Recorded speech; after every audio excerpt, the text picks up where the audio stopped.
تو کچھ میں اس پر دلائل انشاءاللہ سلسلہ وار آپ کو ذکر کروں گا، اسے سماعت فرما لیجیے۔ سب سے پہلے تو یہ کہ قرآن مجید فرقان حمید میں ویسے تو بہت ساری آیتیں ہیں جو سیدنا صدیق اکبر رضی اللہ تعالی عنہ کی نہ صرف فضیلت پر بلکہ افضلیت پر دلالت کرتی ہیں، تو ان میں سے ایک آیت سماعت فرمائیں، اور پھر اس کے بعد انشاءاللہ حدیث مبارکہ، اور پھر اس کے بعد انشاءاللہ حضرت علی کا فرمان، اور اس کے بعد پھر ایک جو قول ہے ہمارے اسلاف کا وہ میں آپ کے سامنے ذکر کرتا ہوں۔ قرآن مجید فرقان حمید میں اللہ پاک سورہ نور کی آیت نمبر 22 میں ارشاد فرماتا ہے وَلَا يَأْتَلِ أُولُو الْفَضْلِ مِنْكُمْ وَالسَّعَةِ أَنْ يُؤْتُوا أُولِي الْقُرْبَى وَالْمَسَاكِينَ وَالْمُهَاجِرِينَ فِي سَبِيلِ اللَّهِ وَلْيَعْفُوا وَلْيَصْفَحُوا أَلَا تُحِبُّونَ أَنْ يَغْفِرَ اللَّهُ لَكُمْ وَاللَّهُ غَفُورٌ رَحِيمٌ۔ یعنی تم میں سے جو فضیلت والے ہیں اور وسعت والے ہیں وہ قسم نہ کھائیں کہ قرابت داروں کو، قریبی رشتہ داروں کو اور مسکینوں کو اور اللہ کی راہ میں ہجرت کرنے والوں کو نہیں دیں گے، اور انہیں چاہیے کہ وہ معاف کریں، درگزر کریں۔ کیا تم یہ پسند نہیں کرتے کہ اللہ تمہاری بخشش کرے، اور اللہ بخشنے والا مہربان ہے۔ یہ آیت مبارکہ اس وقت نازل ہوئی کہ جب واقعہ افک ہوا، حضرت سیدہ عائشہ رضی اللہ تعالی عنہا پر نعوذ باللہ تہمت لگائی گئی، جو مشہور واقعہ ہے، اور اللہ پاک نے آپ کی براءت پہ، یہ یعنی آپ پاکیزہ ہیں، اس پر اللہ پاک نے 18 آیتیں نازل فرمائیں۔ تو جب آپ کی براءت ظاہر ہو گئی اور آپ کا پاکیزہ ہونا، آپ کا نبی پاک صلی اللہ تعالیٰ علیہ وآلہ وسلم کی بلند و بالا خاتون ہونا، اور بالکل اللہ پاک نے آپ سے تہمت کو دور فرما دیا، تو حضرت ابوبکر صدیق رضی اللہ تعالیٰ عنہ کے خالہ زاد بھائی تھے حضرت مصطح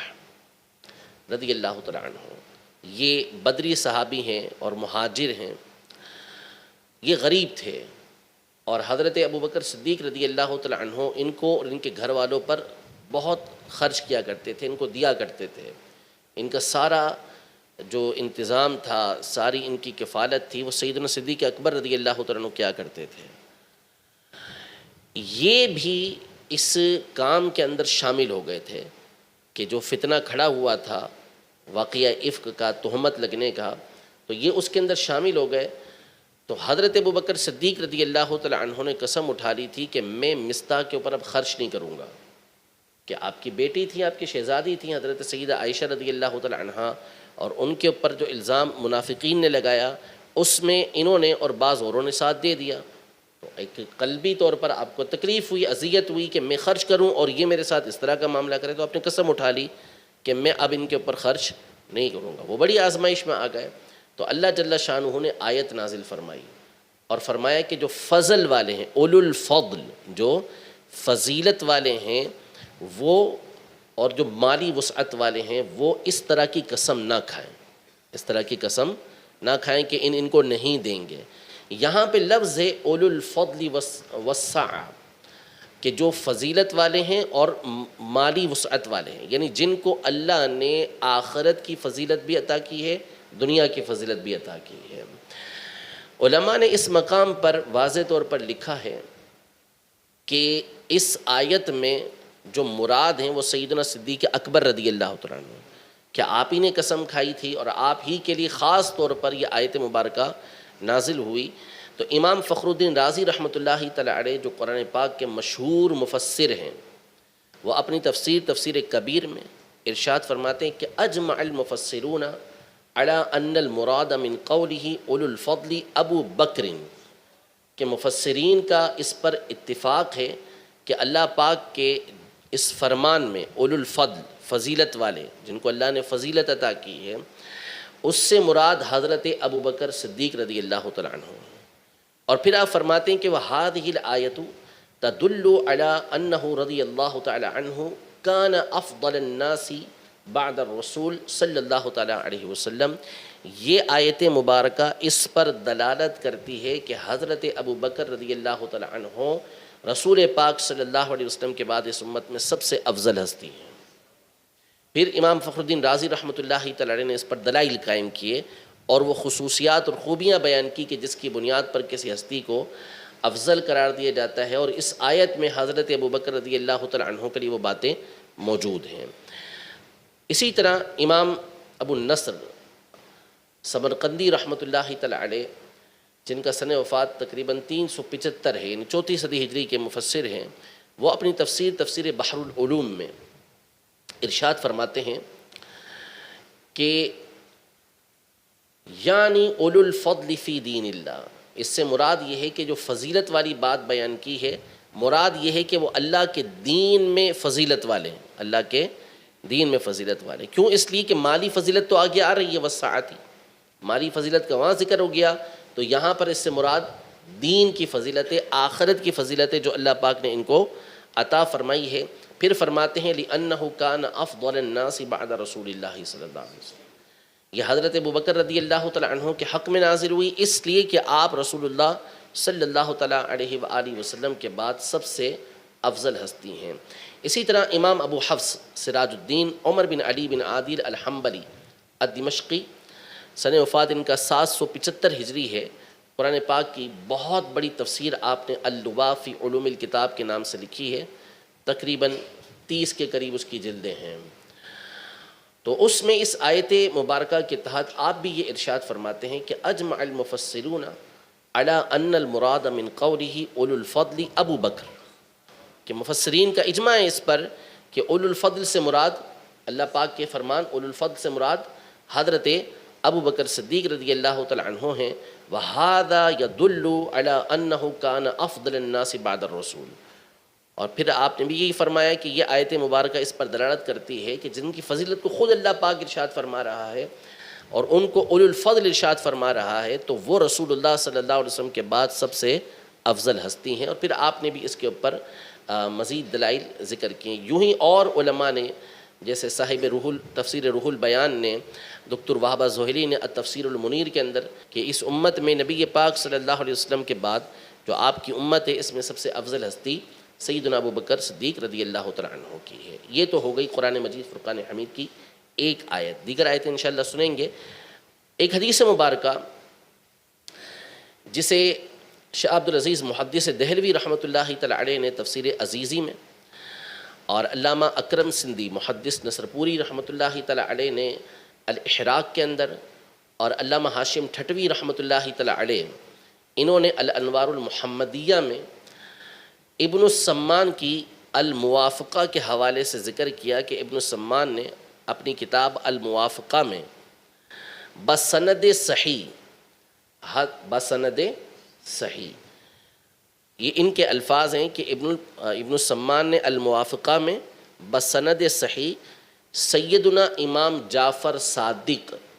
رضی اللہ تعالی عنہ سے روایت کیا، وہ اپنے والد امام محمد باقر سے رضی اللہ تعالی عنہ سے، وہ اپنے والد گرامی سیدنا امام زین العابدین رضی اللہ تعالی عنہ سے، اور وہ اپنے والد گرامی سید الشہداء سیدنا امام حسین رضی اللہ تعالی عنہ سے، اور وہ اپنے والد گرامی مولا کائنات سیدنا علی المرتضیٰ کرم اللہ تعالی وجہہ الکریم سے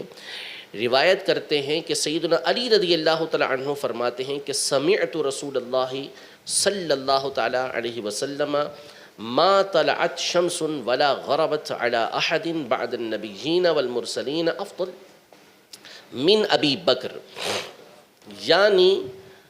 انبیاء اور مرسلین کے بعد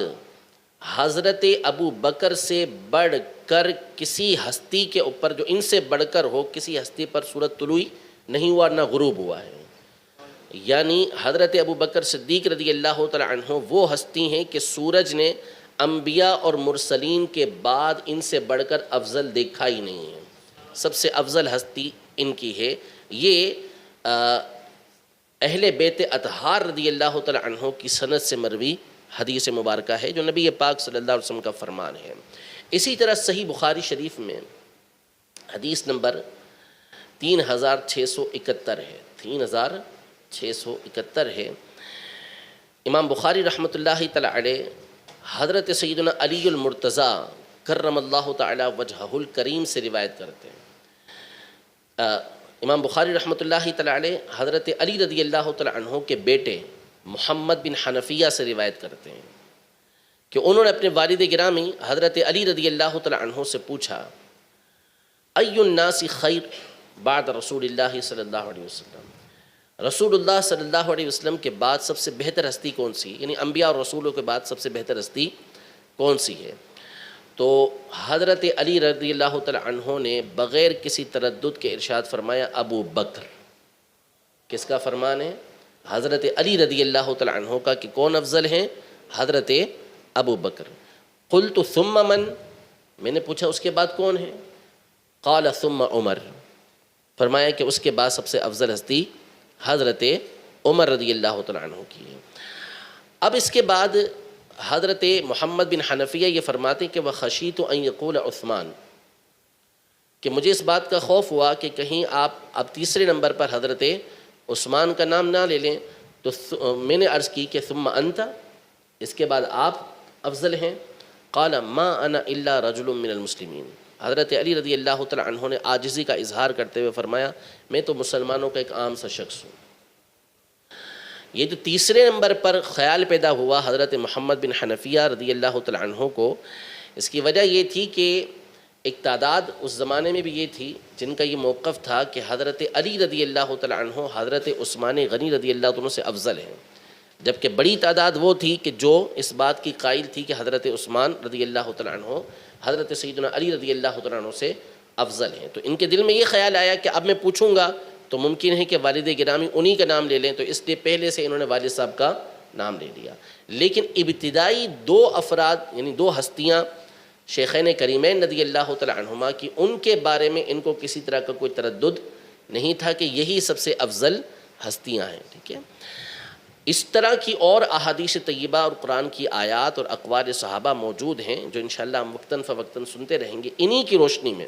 اب ہمارے اسلاف نے، ہمارے بزرگوں نے جو عقیدہ لکھا ہے، جو نظریہ لکھا ہے، وہ سماعت فرمائیے۔ حافظ ابو نعیم الاصفہانی رحمۃ اللہ تعالی علیہ، مشہور و معروف محدث ہیں، صاحب حلیۃ الاولیاء، یہ اپنی کتاب الامامہ اس میں ارشاد فرماتے ہیں کہ حضرت سیدنا صدیق اکبر رضی اللہ تعالیٰ عنہ کے بہت سارے مناقب ہیں اور بہت سارے فضائل ہیں، ہم یہاں پر کچھ ذکر کرنے پر ہی اکتفا کرتے ہیں۔ پھر اس کے بعد آپ فرماتے ہیں کہ لِأَنَّ الَّذِي أَجْمَعَتْ عَلَيْهِ الْأُمَّةُ وَأَفَاضِلُ الصَّحَابَةِ مِنَ الْمُهَاجِرِينَ وَالْأَنصَارِ مِن تَفْضِيلِهِ وَتَقْدِيمِهِ يُغْنِي عَنْ إِيرَادِ كَثِيرِ الرِّوَايَاتِ فِي شَأْنِهِ، یعنی حضرت ابو بکر صدیق رضی اللہ تعالیٰ عنہ وہ ہستی ہیں کہ جن کی افضل ہونے پر اور جن کے مقدم ہونے پر امت کا اور بڑے بڑے مہاجرین انصار صحابہ کا اجماع ہے۔ انصار صحابہ اور امت کا، پوری امت کا اس کے اوپر اجماع ہے کہ آپ ہی افضل، آپ ہی مقدم ہیں۔ اور پھر فرماتے ہیں کہ میری جان کی قسم، وہ امت کہ جس کے بہتر امت ہونے کی گواہی دی گئی، کنتم خیر امتن، کہ تم بہتر امت ہو، وہ امت کبھی بھی بدی کے اوپر، برائی کے اوپر جمع نہیں ہو سکتی، وہ ہمیشہ حق اور ہدایت کے اوپر ہی جمع ہوگی۔ اور امت کس پر جمع ہے؟ کہ حضرت ابو بکر صدیق رضی اللہ تعالی عنہ ہی سب سے افضل ہستی ہیں۔ امام الاحناف عبد القادر ابن محمد بن نصر اللہ القرشی الحنفی، متوفی سن 775 ہجری، اپنی کتاب الجواہر المضیئہ فی طبقات الحنفیہ میں فرماتے ہیں کہ افضل الصحابۃ علی الاطلاق ابو بکر ثم عمر رضی اللہ تعالی عنہما باجماع اہل السنہ، کہ اہل سنت کا اس پر اجماع ہے کہ علی الاطلاق تمام صحابہ میں سب سے افضل حضرت ابو بکر، پھر اس کے بعد حضرت عمر ہیں، ثم عثمان ثم علی رضی اللہ تعالی عنہما، ھذا قول جمہور اہل السنہ۔ پھر اس کے بعد وہ مجمع علیہ ہے پہلے والا، پھر اس کے بعد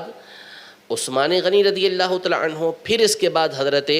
سیدنا علی المرتضیٰ رضی اللہ تعالی عنہ، ان دونوں کا مقام ہے۔ اور ان دونوں میں حضرت عثمان غنی رضی اللہ تعالی عنہ یہ افضل ہیں۔ ھذا قول جمہور اہل سنہ، یہ جمہور اہل سنت کا موقف ہے۔ ہاں بعض اہل کوفہ جو ہیں وہ اس بات کے قائل تھے کہ حضرت علی رضی اللہ تعالیٰ عنہ حضرت عثمان غنی رضی اللہ تعالیٰ عنہ سے افضل تھے۔ اب یہ پھر ایک الگ مسئلہ ہے، اس پر پھر علماء کی تصریحات موجود ہیں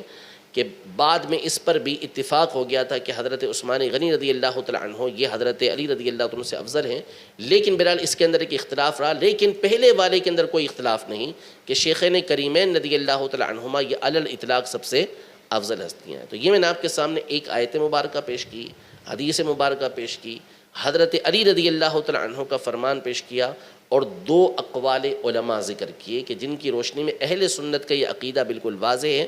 کہ نبی کریم صلی اللہ تعالیٰ علیہ وسلم